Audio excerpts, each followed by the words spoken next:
Hey there, everybody. Welcome to a new From Season 2 discussion. If you guys missed it earlier this week, Jess and I posted a review for episode 6. We have recently gotten on board this big, extended Fromily, as it is called on social media. Oh, Like, how are you guys making a show so dark, so wholesome? What is going on here? Now, I know the Frumily, it's so cute. yeah, this show, if you guys aren't into it yet, like it is on MGM Plus. You Yeah. can you can also stream a lot of it on Prime Video or Apple Mhm. TV Plus. There's ways to get on board, but if you have been loving Yellow Jackets or some of the other stuff that we're covering, Silo, like this is totally up your alley, and this is gonna be a deep dive theory fest that we are so excited to get into. Yeah, okay, this whole show is sort of like you've got all these people that are in this place. Why are they there? There's a lot of theory and discussion about why they're there, what this place is, what's happening to them. And the show itself has tried to kind of like debunk some of it, like a lot of it. They've touched on all of this stuff. Is it a dream? Is it, a simulation? Is this an experiment? Are they on a quest? Like, is it just supernatural? And that's what's going on, which is actually where I land on this because it's been a long time since we've had just a really good supernatural type show that they just got stuck in some terrible place that, has these crazy supernatural things happening into them. I think that's just what I want it to be. But, we're going to get into all of that. But before we do, make sure you check out our Patreon. Yeah. It's got another From discussion that we just posted over there all about the connection of the people in this town and how we've kind of noticed that they're all transitioning through something in their lives when they ended up in this town and what that means. And that video is up over on our Patreon. We have a link for that below. Thank you to everyone who has joined our Patreon that is part of our discussions for From and Silo, Yeah. Yellow Jackets, everything that we are covering here at the channel. We have videos up over there for. So thank you very much. Thank you guys. And I'll just say here from the get-go that I love the fact that the characters I'm from actually discuss this stuff because Yeah. I would be useless in this community. Like I am not good at farming, I'm not good at fighting monsters. I'm not sociable enough to deal with all of these people all the time. I would be the guy who's just sort of sitting around being like, what if it's this? What if it's that? What do you guys think about that? I see. So you'd be up at Colony House sitting around. I would be the colony house crazy person. I just like wrap me in tinfoil. They already have one of those. That's fine. I can hang out with them. It'll all work out just fine. Okay, let's talk about the dream theory All right. because Boyd's wife, Abby, thought that they were in a dream. And that was as she was going around taking out everybody from the town. She was like, listen, it's okay. I have to wake everybody up. We're all part of a dream. And then we also saw Boyd talking to Martin sort of at the top of this well that he was in, who also mentioned that this might be a dream. Do we think it's a dream? No. No, I also don't think it. For me, that wouldn't be very satisfying that the last scene is like, Boyd wakes up and it's all a dream. Like that trope is done. I feel like this should be a rule anyway, that there needs to be like a 5 or 10-minute like moratorium on how long you can get away with the dream sequence before I get really bad. And unless you are Newhart, that is the only exception where a dream scenario is acceptable. This is just, it's too fascinating an idea of a show for us to be like, 3 seasons from now, for however long From ends up going, that everybody just sort of wakes up. I think there needs to be a larger meaning because also if it's a dream, then it's just a question of like whose dream it is. And then it's like, okay, then all of this only matters to one character as opposed to like Boyd or Fatima or Jim it's just like it's better when every character gets something out of it as opposed to just one person's like subconscious. Okay, let's talk about Jim's theory. Jim thinks that this is an experiment that's going on. And there's some legs to that, but I mean, Yeah. we have sort of seen that play out on other shows, but if they're doing it in kind of a different way, this could work out really well. I mean, it does make some sense. Like before Jim and them got there, they were all kind of living this docile life at that point where it was like 97 days without incident. They're all just going about their business, Yep. farming during the day, locking up at night, no issues, everything is fine.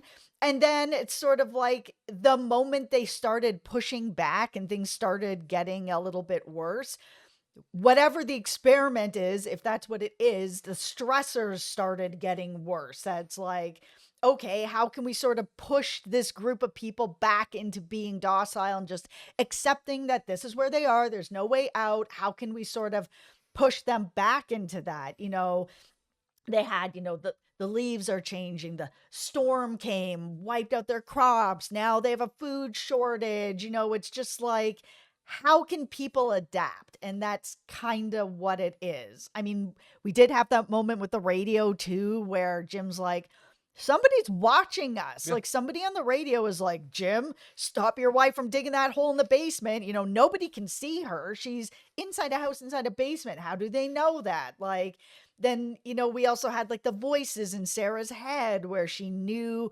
where, like, Father Cartry's bag was buried and the Yeah. fish and loaves and all. Like, there's just something that could be going on that makes it seem like experiment makes sense. The fact that somebody is watching them and speaking to them is to me, this is the biggest evidence of this, just because, it's hard to imagine that this person watching them is just some sort of like singular entity who can read everybody's minds and it's just like watching them at all times. But I think the interesting sort of like converse aspect of this is that, okay, let's say this is all an elaborate experiment. Where are the cameras? Where are the microphones? Like, where are the devices that people would use in order to watch them and study them? Because like, if, because Jim is a person who's really bringing a lot of this to light. Like, if you're then Jim, where's the footage of you like wandering around looking for this sort of stuff, and then to try to actually kind of piece together the facade of this town? Like, it is a good theory. It makes sense based on the architecture of the show, but it's also, you have to still have an explanation for the fact that why nobody can really leave, why this is basically still a loop. Like, you're dealing with like a next level of a mad scientist who is able to then like concoct something on that level. And then there's also the question of like, okay, when does the experiment then end? Like, is this just you're doing it until everybody's dead? Like, what's the point? Okay, then there's also Ethan, and Ethan's been saying that they're all on a quest and that it's sort of like you have to do these certain things to get to the next thing. And I mean, there's some of that is going on. I think they are, oh, we found the talisman and Yeah. now this can happen, or we did whatever and now this can happen.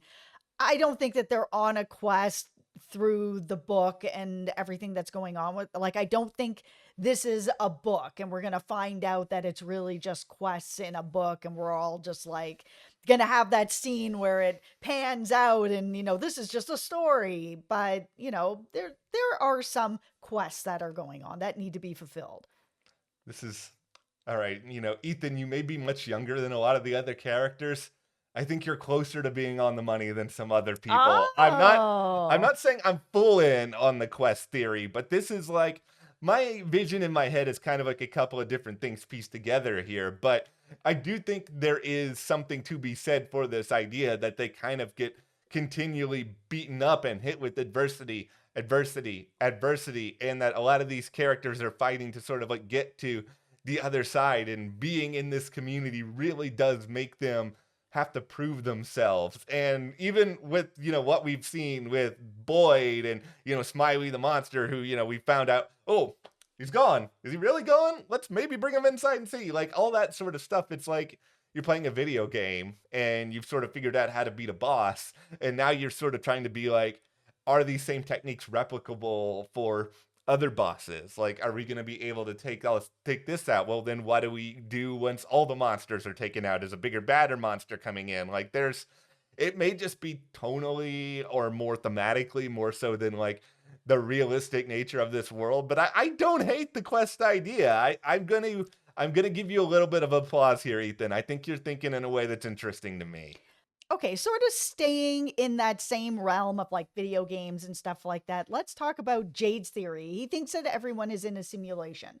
So, is it possible that this is some sort of a VR game or something along those lines? I mean, Jade's work in quantum computing and Jim is an engineer for, amusement rides and stuff like that. Like, could their work be kind of coming together to like be part of this game and adding quests to it and trying to figure out like how is this all kind of working, almost like for those of you who've seen David Cronenberg's Existence, where it's kind of like we're all part of a game and this darker game and trying to figure out like how to make it better, how to put more stressors in the game, get more quests, make it bigger. Could it actually be that? I'll throw another obscure reference out here. The video game Star Ocean Till the End of Time, that may be like me and, I don't know, maybe 20 of you who are watching this video have played this game, where it's like you're traveling through like these medieval kingdoms, and yeah, spoiler alert, I'm about to spoil a game that's like over a decade old, but like halfway through you find out, oh, we're all like avatars in this game that has been created by this larger party. But like I think this is a fun thing to talk about, and I think one of the big cases I think for it is just this idea of, okay, if you're playing a video game, often you go to one part of the map, you kind of just immediately then turn up on the other part. It's like Pac-Man. You go left on Pac-Man off screen, then you show up on the right side of the screen. Like there's a visual aspect of that that makes a certain amount of sense. Now, here's the thing though, is this is a good transition into what the other part of what I think is actually kind of going on here. All right. So I've already said that I would be a guy from Colony House, right? I'm going to be one of the Colony House crazies here. Like the guy from Colony House who was like, Pocket Universe. Yeah. I'm kind of into the Pocket Universe. Ah. So this is the thing. Okay. Pocket Universe, so it's just like, a separate, smaller universe kind of governed independently within like a larger universe. And I think there's something fascinating to this idea, especially when you kind of combine it with the idea of a quest where the questing is, and from a storytelling standpoint, it's really interesting to me, but it doesn't explain the idea of like how these people all get in here. And if you're dealing with a pocket universe, you're in a situation where it's not easy to then leave that universe. And this universe is governed by its own set of rules. And one of the things that I kind of like to think about with this show is that maybe it's possible that all these people are moving in their own sense of time, where everything in the real world is kind of at a standstill, and they're actually in the spot now where if they want to move forward, if they want to sort of reach their end goals, they have to complete these tests, these trials within their own independent sort of time loop. And it's something that could work from the vantage point of, once they're through with this, they can then move on with the rest of their lives, and they won't be older, not that much has really changed, or all of that sort of stuff. And that aspect of that is really exciting to me. Of course, the problem with this theory is that you have characters like Ethan who are inevitably going to grow older, and then all of a sudden they're older than when they were when they first jumped into the Pocket Universe. But I like the idea of this mostly because it does explain by some measure how they can't leave, how they're sort of looping back around into all of this. And it does also create this opportunity to go in sort of weird directions, because if you're in your own universe, you can have other monsters like this, and it doesn't have to necessarily have some scientific explanation. Okay, then there's the theory that they're all dead. Tabitha asked Father Cautry if they were all dead and they were in some sort of purgatory, which is sort of what I had wondered early on. And for, Lost, while I was watching that, that's what I had thought had happened. That they, it crashed, they were all dead, and they were just stuck in some sort of purgatory where they were trying to figure out, which way they were going to go. Yeah. And I mean, he, poo-pooed that idea and was just kind of like, nah, that's not what's happening. But at the same time, it's like some of the people crashed when they, got here. I mean, Tabitha and Jim's RV crashed. Jade's car crashed. Like, not everybody did. We saw the bus just roll up. Like, Boyd just rolled into town. But some people crashed. So it's kind of like, it could be, but for me, it wouldn't be very satisfying to be like, oh, they're just all dead. No, this is just not as much fun, because then there's no then there's no other side. Like, I guess you could say there's a spiritual other side. Yeah, they could be transitioning through to be like, are you going up or are you going down kind of thing. I feel like I already got enough of that covered in the movie Casper that I watched when I was a kid, which I really, really love, by the way. That was my Oh my sort of goodness. prelude to Christina Ricci and Yellow Jackets, was watching Casper when I was like 8. But the idea of like crossing over an unfinished business and like all of that other sort of stuff, I don't think From needs to tackle that. And it's the same sort of thing as part of my issues with the experiment theory is just that I want to see this show tread some ground that I haven't seen touched on all that much else, unless you have a really interesting or realistic angle as to what makes your concept of death, the afterlife, your sort of journey after that more interesting, then I can sort of get on board with it. But it's almost too surface level that it's like, okay, there's monsters, all this sort of stuff. They're obviously in some sort of, the bad place. And it's just like, I don't need them to be in the bad place. Okay, speaking of the bad place, Yeah. let's talk about the last theory that we're going to talk about here. There's lots of other theories, Yeah. but these are sort of the main ones that we were like, could this be? Could this not be?